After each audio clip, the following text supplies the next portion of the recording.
Friends, YouTube के official channel में आपका फिर से स्वागत है। मैं मनोज कुमार। स्टूडेंट्स, आज हम लोग पढ़ने जा रहे हैं इन्वर्जन। ठीक है, इन्वर्जन क्या होता है ये आप जरा समझिए स्टूडेंट्स। इन्वर्जन एक ऐसा प्रोसेस है जिसमें हम स्टेटमेंट में यानी असर्टिव सेंटेंस में भी वर्ब को, हेल्पिंग वर्ब को बेसिकली या मेन वर्ब को भी कह सकते हैं, सब्जेक्ट से पहले रखते हैं। ठीक है, बात मैंने कहा कि ये असर्टिव सेंटेंस में भी वर्ब को सब्जेक्ट से पहले यदि रखते हैं तो इसे क्या कहा जाता है? इन्वर्जन कहा जाता है। स्टूडेंट्स, आपको पता होगा कि जब किसी भी हेल्पिंग वर्ब को या वर्ब को, मेन वर्ब को सेंटेंस में सब्जेक्ट से पहले जब रखा जाता है तब वो सेंटेंस इंटेरोगेटिव हो जाता है। लेकिन यहाँ पर इन्वर्जन के केस में वो सेंटेंस इंटेरोगेटिव नहीं होता है। ठीक है, ये ध्यान रखेंगे। तो एक्चुअल डेफिनेशन क्या हो गया? The placement of verb before it's subject in assertive sentence is called inversion. ठीक है, तो इसे हम क्या कहते हैं? इन्वर्जन कहते हैं। ठीक है, जैसे देखिए, हार्डली रोहित कम्स हियर। आप देख रहे हैं sentence hardly Rohit comes here. ये जनरल कंसेप्ट होता है जिसमें हम लोग असर्टिव सेंटेंस में सब्जेक्ट लिखते हैं, वर्ब लिखते हैं और फिर रिमेनिंग वर्ड्स लिखते हैं। ये कंसेप्ट होता है। ठीक है, वही अगर आप वर्ब को पहले कर दें और उसके बाद सब्जेक्ट कर दे और रिमेनिंग वर्ड लिख दे तो ये कौन सा सेंटेंस बन जाता है? इंटरोगेटिव सेंटेंस बन जाता है। लेकिन हम इसे इन्वर्जन यहाँ नहीं कह सकते। समझ गए? इन्वर्जन तभी कहेंगे जब वर्ब आगे आया, सब्जेक्ट आया, रिमेनिंग वर्ड्स आया और यह क्वेश्चन मार्क ना लगकर फुल स्टॉप लग जाए तो इसे क्या कहेंगे? इन्वर्जन कहेंगे। ठीक है, इन्वर्जन के कुछ क्राइटेरिया है जो हम आगे बात करेंगे, लेकिन पहले इसको समझे इन्वर्जन क्या है। ठीक है, अब यहाँ पर देखिए क्या कह रहा है कि हार्डली रोहित कम्स हियर। ठीक है, जो कि इनकरेक्ट है यहाँ। ठीक है, करेक्ट यहाँ देखिए कह रहा है hardly does Rohit come here. यानी आप देख रहे हैं हार्डली के बाद जो सब्जेक्ट है, सब्जेक्ट से पहले हमने हेल्पिंग वर्ब लिया। ठीक है, और उसके बाद हमने यहाँ पर मेन वर्ब का यूज किया। ठीक है, तो ये सेंटेंस क्या हो गया? करेक्ट हो गया। क्यों ये करेक्ट क्यों हुआ? सेकंड सेंटेंस करेक्ट क्यों हुआ और फर्स्ट सेंटेंस रॉन्ग क्यों हुआ? इस पे हम बात करेंगे। तो देखिए, सबसे पहले तो आप इन्वर्जन, जैसा कि मैंने बताया, उसको समझना बहुत जरूरी है कि इन्वर्जन होता क्या है।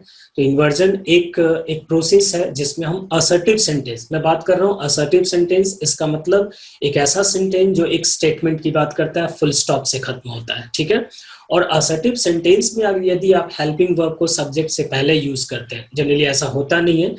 ठीक है, असर्टिव सेंटेंस में जो हेल्पिंग वर्ब है या मेन वर्ब है वो सभी सब्जेक्ट के बाद यूज होते हैं। ठीक है, लेकिन यदि असर्टिव सेंटेंस होने के बावजूद भी सेंटेंस में हेल्पिंग वर्ब जो है वो सब्जेक्ट से पहले यूज किया गया है तो ये एक इन्वर्जन हो सकता है। ठीक है, अब इन्वर्जन के क्या क्राइटेरिया है उनके बारे में हम बात करते हैं। तो देखिए स्टूडेंट्स, इन्वर्जन जनरली तभी होता है जब किसी सेंटेंस की शुरुआत किसी एडवर्ब्स या एडवर्ब फ्रेज से कर दिया जाए। ठीक है, यानी if a sentence begins with adverbs or adverb phrases then there is a possibility of inversion of verb over there। तो वहां पर इन्वर्जन होने की पॉसिबिलिटी होती है। क्लियर है? समझ में आ रही बात? तो चलिए देखते हैं कि क्या और कौन कौन से ऐसे एडवर्ब या एडवर्ब फ्रेजेस हैं जिससे अगर सेंटेंस की शुरुआत कर दी जाए तो वहां इन्वर्जन होता है। ठीक है, तो हाँ बिल्कुल आप देख पा रहे हैं यहाँ पर hardly, scarcely, barely, rarely, seldom, not only, under no circumstances, no sooner, in no way. अगर किसी सेंटेंस की शुरुआत इनमें से किसी भी एडवर्ब या एडवर्ब फ्रेज से कर दिया जाए तो निश्चित तौर पे वहां पर वर्ब का इन्वर्जन हो जाता है। ये आपको ध्यान रखना है। ठीक है, एक एग्जांपल हम लोग देखते हैं। कहता है no sooner he came out of his car, ठीक है, then there was a huge blast in it। ठीक है, देखिए आप सेंटेंस को, इसमें कह रहा है no sooner he came out of his car then there was a huge blast in it. अब मैंने क्या कहा? मैंने कहा कि आपको इस सेंटेंस की शुरुआत अगर इनमें से किसी भी एडवर्ब या एडवर्ब फ्रेज, जैसा कि आप देख रहे हैं यहाँ पर हार्डली, स्कैर्सली, बेयरली, रेयरली, है ना, इनसे अगर कर दिया जाए तो यहाँ पर वर्ब का इन्वर्जन होता ही होता है, ठीक है। तो निश्चित तौर पे ये सेंटेंस अभी क्या है, रॉन्ग है। अब हमें क्या करना होगा, इन्वर्जन। अब इन्वर्जन कैसे करें ये जरा आप देखिए। तो इसमें आप देखिए कि नो सूनर से सेंटेंस की शुरुआत की है, इन्वर्जन तो होगा। अब आप देखिए यहाँ जो मेन वर्ब हमारा V2 है, ठीक है। तो जब V2 यहाँ पर है तो फिर हमें इसको इन्वर्जन करना है, तो क्या करेंगे आप, सीधा V2 के यहाँ रख देंगे? नहीं, ऐसा नहीं करेंगे। उसके लिए हमें उस वर्ब का एक हेल्पिंग वर्ब फाइंड आउट करना होगा। तो V2 का हेल्पिंग वर्ब क्या होता है, डिड होता है, ठीक है। अब उस हेल्पिंग वर्ब को आप यहाँ रख दीजिए, यानी अगर हम सेंटेंस में लिखते हैं नो सूनर डिड, ठीक है, हम यहाँ पे डिड का यूज करेंगे, नो सूनर डिड। उसके बाद नो सूनर डिड के बाद ही रहेगा जो कि सब्जेक्ट है, और यहाँ जो केम था V2 वो किस में चला जाएगा, V1 में, क्योंकि आपको पता है कि जब भी डू डज डिड का यूज किया जाता है किस सेंटेंस में, तो जो मेन वर्ब होता है वो V1 के फॉर्म में चला जाता है। तो यहाँ पर जो आप देख रहे हैं V2 वो किस में चला जाएगा, V1 में चला जाएगा। यानी आंसर हमारा होना चाहिए no sooner did he come out of his car then there was a huge blast in it. तो इस तरह से वर्ब का इन्वर्जन होता है सेंटेंस में, और भी कौन से सेंटेंस में, असर्टिव सेंटेंस में। क्लियर है स्टूडेंट्स? चलिए नेक्स्ट हमारा टॉपिक है पैरेललिज्म। पैरेललिज्म से रिलेटेड भी क्वेश्चंस जनरली होते हैं, एरर्स, ठीक है। और ये एक ग्रामर के बेस में तो है ही, लेकिन एक लॉजिकल कंसेप्ट को भी कहीं ना कहीं से इंडिकेट करता है, ठीक है। Best way of presenting a sentence को भी इंडिकेट करता है, ठीक है। तो पैरेललिज्म में क्या होता है कि एक सेम पैटर्न ऑफ वर्ड का यूज करते हैं, ठीक है, समझ में आ रही बात। तो इसमें ऐसा क्यों किया जाता है? तो parallelism means using the same pattern of words, यानी यहाँ पर हम वर्ड्स के सेम पैटर्न को यूज करते हैं, ठीक है, जिसमें हम दो या दो से अधिक आइडियाज को रिप्रेजेंट करने की कोशिश करते हैं, और दोनों ही आइडियाज के सेम लेवल ऑफ इम्पोर्टेंस होती है। ये नहीं कि एक को हम कम इम्पोर्टेंस दे रहे हैं और एक को हम ज्यादा इम्पोर्टेंस दे रहे हैं, नहीं, जब सेम लेवल ऑफ इम्पोर्टेंस दिया जाता है, ठीक है, तो ऐसे वर्ड पैटर्न को हम यूज करते हैं, ठीक है। And generally apart from giving same level of importance, it adds refinement to what is being written and help avoid repetition. और इसमें importance, same level of importance के साथ साथ हम इसमें रिफाइनमेंट भी ऐड करते हैं, ताकि पूरी तरह से वो सेंटेंस रिफाइन हो जाए, कहीं पे कोई डाउट ना हो, ठीक है। और साथ ही साथ हम यहाँ पर रिपीटिशंस को अवॉइड करने के लिए भी इसे अप्लाई करते हैं। तो इसी को क्या कहा जाता है, पैरेललिज्म कहा जाता है, ठीक है। अब आप सेंटेंस को देखिए, कह रहा है ही लाइक्स, लाइक से बाद आया रीडिंग, राइटिंग एंड स्विमिंग, देख रहे हैं ना, ये भी V4, ये भी V4 और ये भी V4, सारे सेम पैटर्न में चल रहा है, ठीक है। तो यही कह रहा है ना, सेम पैटर्न ऑफ वर्ड्स, तो यहाँ पर वर्ड्स के सेम पैटर्न यूज किए गए, जिसकी वजह से ये जो आप देख रहे हैं ये करेक्ट हुआ। जबकि अगर आप सेकंड सेंटेंस की बात करें, he likes reading, writing and to swim, ये रॉन्ग हो गया। इसी को हम क्या कहते हैं, पैरेललिज्म कहते हैं। समझ में आई बात? तो स्टूडेंट, आज हमने इसमें स्पॉटिंग एरर पार्ट 3 में 3 कंसेप्ट्स मेंशन किए, 3 टॉपिक मेंशन किए, और तीनों के कंसेप्ट्स को हमने देखा कि किस तरह से इन्हें समझना है ना। जिसमें पहला जो हमने देखा वो आपका कंडीशनल से था, दूसरा जो हमने देखा वो आपका इन्वर्जन से था, और थर्ड जो हमने देखा ये हमारा पैरेललिज्म से था, ठीक है स्टूडेंट्स। तो अब हम आगे बात करते हैं इनसे रिलेटेड कुछ क्वेश्चंस की, ठीक है, जैसा कि हमेशा से हम लोग करते आ रहे हैं। तो चलिए क्वेश्चंस को देखते हैं, क्वेश्चन क्या कहता है, ठीक है। चलिए, तो स्टूडेंट यहाँ पे हम देख सकते हैं फर्स्ट क्वेश्चन, ये एक एरर डिटेक्शन क्वेश्चन है, ठीक है। आप इसमें देखिए क्वेश्चन में, तो कह रहा है कि in the following question some part of the sentence may have errors, find out which part of the sentence has error and select the appropriate option. If a sentence is free from error, select no error. ठीक है, समझ गए होंगे question क्या कह रहा है। तो यहाँ पे हमें क्वेश्चन को सॉल्व करना है। क्वेश्चन कह रहा है इफ यू, ठीक है, if you were given a chance to live in some other country, which one would you have chosen. तो यहाँ पर जैसे ही सेंटेंस जो है ना इफ से आपको दिख जाए, जैसे ही इफ से दिख जाए, तो आपको कंडीशनल के जो रूल्स हैं उसे देखना चाहिए कि क्या कहीं कंडीशनल के रूल्स पे तो कोई एरर नहीं है, समझ रहे हैं बात को? तो यहाँ पर देखिए इफ के साथ वर्ड प्लस V3 लगा है, यानी इफ के साथ वर्ड प्लस V3 कहने का मतलब ये सिंपल पास्ट हो गया, ठीक है। कौन सा टेंस हो गया? सिंपल पास्ट हो गया, ठीक है। सिंपल पास्ट में क्या यूज किया जाता है? V2 का यूज किया जाता है, ठीक है। तो ये कौन से कंडीशनल में आए स्टूडेंट्स? मैंने आपको बताया था पहले कि जो कंडीशनल्स हैं उनके 4 रूल्स हैं। एक जीरो कंडीशनल है, एक 1 है, रूल 1, ठीक है, फिर उसके बाद 2 और फिर उसके बाद 3। तो ये जो 3 है एक्चुअली में 4th हो गया। ये आपका जो है इमेजिनरी कंडीशन होता है और पॉसिबल रिजल्ट्स होते हैं, ठीक है। और उससे पहले जो हमने पढ़ा था इफ कंडीशनल का जो रूल 3, एक्चुअली में वो यहाँ पर 2 बोलता है लेकिन एक्चुअली में वो 3 है, ठीक है। जिसमें हम इफ के साथ क्या यूज करते हैं? सिंपल पास्ट टेंस का यूज करते हैं, ठीक है। तो इफ के साथ सिंपल पास्ट टेंस का जब यूज किया जाता है तो मेन क्लाउज में हम क्या करते हैं? मेन क्लाउज में हम लोग मॉडल का कॉरस्पॉन्डिंग पास्ट यूज करते हैं, जैसा कि यहाँ पर किया गया है, ठीक है। और मॉडल के साथ मॉडल का जो कॉरस्पॉन्डिंग पास्ट यूज करते हैं उसके साथ हम लोग मेन वर्ब के फॉर्म में क्या यूज करते हैं? V1 का यूज करते हैं, ठीक है ना। तो यहाँ पर अगर देखा जाए तो वुड के साथ हैव प्लस V3 यूज कर दिया, जो कि इस रूल में नहीं आता है। ये जो है वो रूल लास्ट में है जिसमें हम पास्ट परफेक्ट की बात करते हैं। इफ के साथ पास्ट परफेक्ट जब होता है तो फिर मेन क्लाउज में ना कॉरस्पॉन्डिंग पास्ट ऑफ मॉडल उसके साथ हैव प्लस V3 का यूज करते हैं। तो ये यहाँ पर जो दिया हुआ है ये बेसिकली में रॉन्ग हो गया, ठीक है। तो ये जो यहाँ पर दिया हुआ है हैव चोजन, ये एक्चुअली क्या हो गया? रॉन्ग हो गया। यहाँ पर हैव चोजन की जगह पर सिंपली वुड चूज का यूज किया जाना चाहिए था। समझ रहे बात को? तो ये आपका एरर पार्ट 4 में हो गया। ये एरर हो गया क्योंकि आपको पता है कि मॉडल्स के बाद हम V1 का जनरली यूज करते हैं, ठीक है, यदि इफ वाले सेंटेंस में सिंपल पास्ट टेंस का यूज किया गया हो। क्लियर? नेक्स्ट बढ़ते हैं। अब देखिए नेक्स्ट क्वेश्चन कहता है Mary cooked food, laying the table and cleaning the house before the guest arrived. यहाँ पर आप सेंटेंस देखें तो इसमें कुछ एक्शंस हैं। सब्जेक्ट हमारा क्या हो गया? मैरी, ठीक है। और मैरी के बाद ये कुक्ड हो गया वर्ब जो किसमें है? V2 में है। उसके बाद हम देख रहे हैं कॉमा से और फिर एंड से कुछ वर्ड जुड़ रहे हैं। तो कुक्ड हो गया, उसके बाद लेइंग हो गया, फिर उसके बाद क्लीनिंग हो गया। आप देख सकते हैं इसमें कुछ थोड़ा सा अटपटा सा सेंटेंस लग रहा है, ठीक है। तो आप यहाँ देख सकते हैं स्टूडेंट कि ये जो सेंटेंस है थोड़ा अटपटा लग रहा है, किसके वजह से? ये सभी वर्ब्स के वजह से।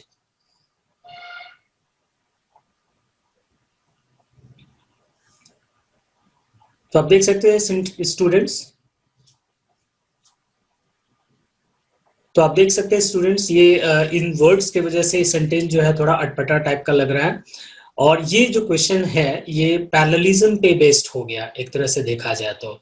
यहाँ अगर आप देखें तो फर्स्ट सेंटेंस का में सेंटेंस का जो फर्स्ट पार्ट है उसमें वर्ब क्या लगाया? V2, उसके बाद आगे V4, उसके आगे V4, ठीक है। तो ये पैरेललिज्म के अगर हम बेस पे चलते हैं तो यहाँ पर एरर हो जाता है। लेकिन अब बात ये आती है कि एरर किस में है? क्या आपका पार्ट 1 में है या फिर पार्ट 2 में है? क्योंकि यहाँ पर देखा जाए तो पार्ट 1 में V2 है और पार्ट 2 में दो जगह पर V4 लगाए हुए हैं, ठीक है। लेकिन यहाँ पर हमें ये देखना है कि एक्चुअली में टेंस क्या कहना चाहता है। टेंस अगर पास्ट करना चाहता है तो फिर ये पार्ट 1 सही है, पार्ट 2 में एरर हो जा सकता है। और अगर टेंस कहता है कि नहीं यहाँ पे कंटिन्यूअस होना चाहिए तो फिर पार्ट 1 गलत हो जाएगा, ठीक है।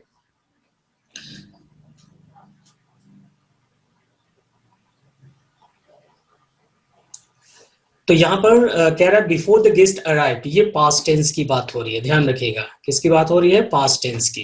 तो जब ये पास्ट टेंस की बात हो रही है तो यहाँ पे कंटिन्यूअस की जरूरत नहीं थी ना। तो पैरेललिज्म के बेस पे अगर देखा जाए तो cooked food, laid the table and clean the house, ये होना चाहिए। यानी यहाँ लेइंग के जगह पर हमें क्या लिखना चाहिए? लेड का यूज करना चाहिए, ठीक है। जबकि क्लीनिंग के जगह पर हमें क्लीन का यूज करना चाहिए, ठीक है। तो यहाँ पे लेइंग के जगह पर लेट और क्लीनिंग के जगह पर क्लीन का यूज करेंगे तो वो सेंटेंस क्या हो जाएगा? करेक्ट हो जाएगा। इसका मतलब एरर कहाँ पे था? पार्ट 2 में, ठीक है। और किस टॉपिक पे बेस्ड था? तो ये पैरेललिज्म पे बेस्ड था, ठीक है। बढ़ते हैं नेक्स्ट क्वेश्चन, आप देख पा रहे हैं यहाँ पर, ठीक है। ये भी एक एरर डिटेक्शन का क्वेश्चन है। इसमें कह रहा है no sooner we had got off the bus then it crashed into the back of a car, ठीक है।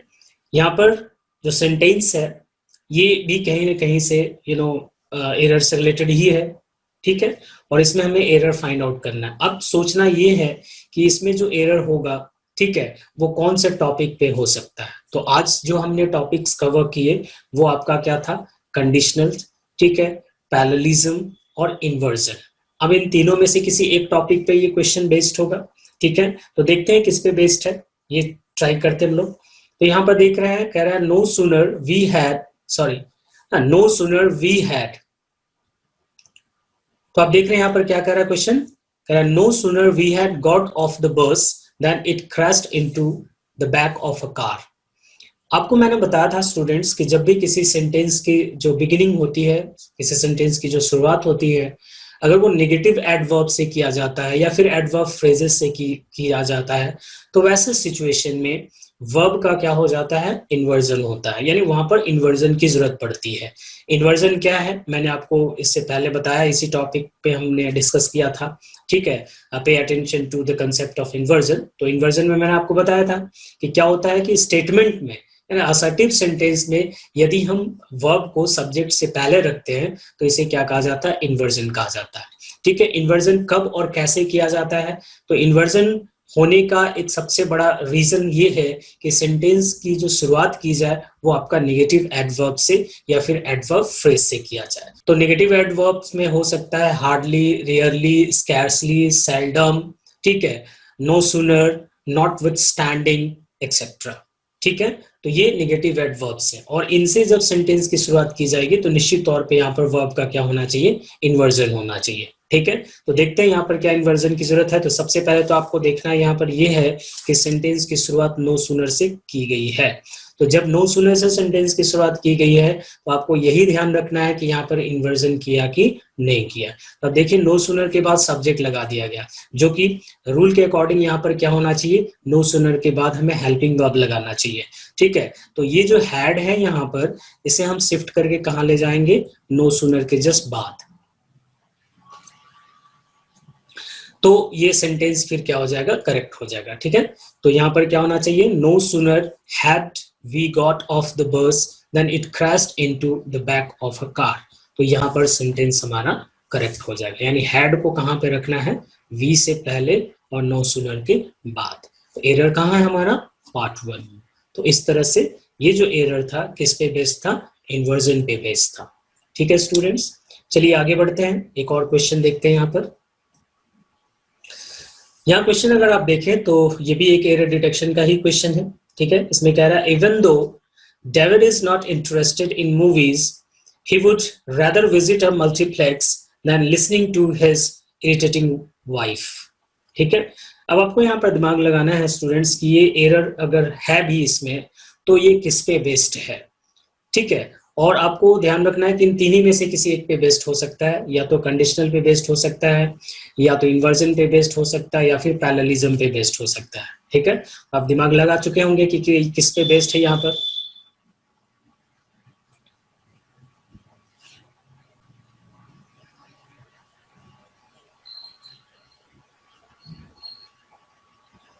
तो आप दिमाग लगा चुके होंगे कि एरर किस पे बेस्ड है, बिल्कुल, क्योंकि देखिए यहाँ पर इफ तो है नहीं, तो इफ नहीं है तो कंडीशनल पे तो होगा नहीं। दूसरी बात, कहीं पे इन्वर्जन की बात हो नहीं रही कि इसमें कहीं सेंटेंस की शुरुआत किसी नेगेटिव एडवर्ब से किया भी नहीं गया है कि हम इसे इन्वर्जन को के कंसेप्ट पे देखें। तो हमारे पास फिर क्या बच जाता है, पैरेललिज्म बच जाता है। तो जरा देख लेते हैं क्या कहीं पैरेललिज्म पे है या नहीं है, ठीक है। अब देखिए क्या कर रहा है, even though David is not interested in movies, यहां तक कोई प्रॉब्लम नहीं दिख रहा है सेंटेंस में, ठीक है। He would rather visit a multiplex than listening to his irritating wife. अब यहाँ पर देखिए क्या कर रहा है कि rather than, है ना, rather और उसके साथ than का यूज किया गया है। तो rather के बाद visit आया जो कि हमारा क्या है, V1 है, और than के बाद क्या आ गया, V4, ठीक है। समझ रहे हैं, जो वर्ब आया जो V4 में है। भाई इससे अगर हम जोड़ते हैं, rather than से भी जोड़ते हैं, and से जोड़ते हैं, ठीक है, not only but also say जोड़ते हैं, तो वैसे सिचुएशन में वर्ब जो होते हैं उनका पार्ट्स ऑफ स्पीच क्या होना चाहिए, सेम होना चाहिए, ठीक है।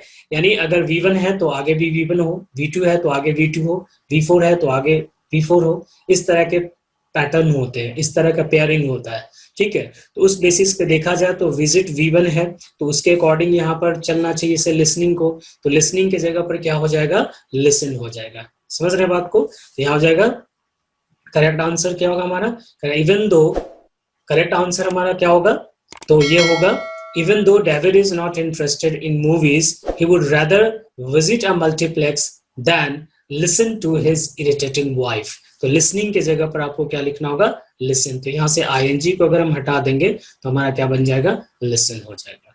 ये आपका क्या हो जाएगा, आंसर। ठीक है, तो एरर किस में था, दिख गया आपको? यस, एरर हमारा पार्ट 4 में था। ठीक है स्टूडेंट्स, तो स्टूडेंट्स आपने देखा कि आज के जो टॉपिक्स थे हमारे, जिसमें हमने इन्वर्जन, कंडीशनल्स और पैरेललिज्म से रिलेटेड क्वेश्चंस हमने सॉल्व किया, टॉपिक्स भी पढ़े। ठीक है, इनसे रिलेटेड क्वेश्चन जो हमने सॉल्व किया। ठीक है स्टूडेंट्स, तो आज के लिए इतना ही, फिर मिलते हैं अगले क्लास में। That's all and have a nice day.